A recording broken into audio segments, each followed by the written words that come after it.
Авиосообраќајот во Македонија руши рекорди, а аеродромите во Скопје и Охрид се најбрзо растечки во својата категорија, со над 2 милиони патници во првите 6 месеци годинава и 28 нови дестинации. Вице-премиерот и министер за транспорт Александар Николовски вели дека во текот на целата 2025 бројот на патници бил 3 милиони, а проекциите се дека до крајот на оваа година бројката може да биде за 1 милион повисока. Во првата половина од годинава има прелет на 173 летала над македонскиот воздушен простор, што е за 12,2% повеќе од 2025-та, за 23% повеќе од 2024-та и за 27% повеќе од пред 3 години. Апсолутни рекорди се бележат во текот на месец јули, кога имало 42.000 прелета. Оваа година двата аеродроми заедно во првите 6 месеци имаат раст од 32%. Ако зборуваме во апсолутни бројки, ако минатата година достигнавме бројка која што изгледаше невозможна, тоа е 3 милиони патници на двата аеродроми и очекувавме дека оваа година ќе движиме некаде околу 3,5 милиони, веќе на пола година сме на 2 милиони, што значи дека со малце среќа можеме до крајот на годината да стигнеме и до 4 милиони патници.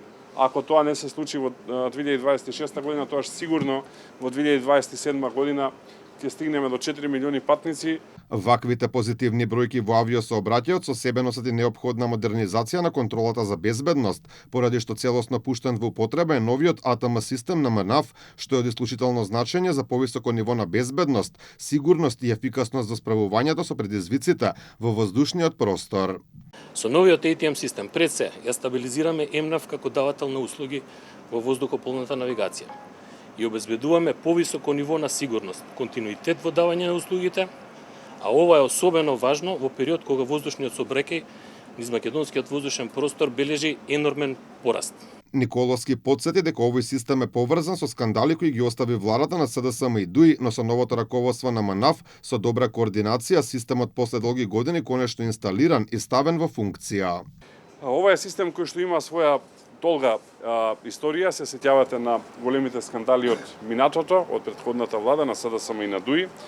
Набавката е започната уште во 2014 година, а договорот е склучен во 2018 година со италијанската компанија Леонардо.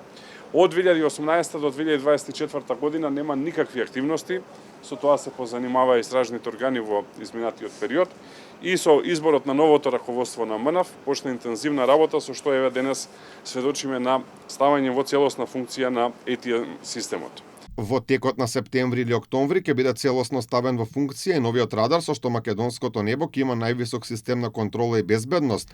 Тој веќе е во контролната кула и во моментов се вршат потребните тестирања. Со воведувањето на овие два системи целосно ќе биде покриено македонското небо на највисоко ниво, што во моментов во светот може да се најде.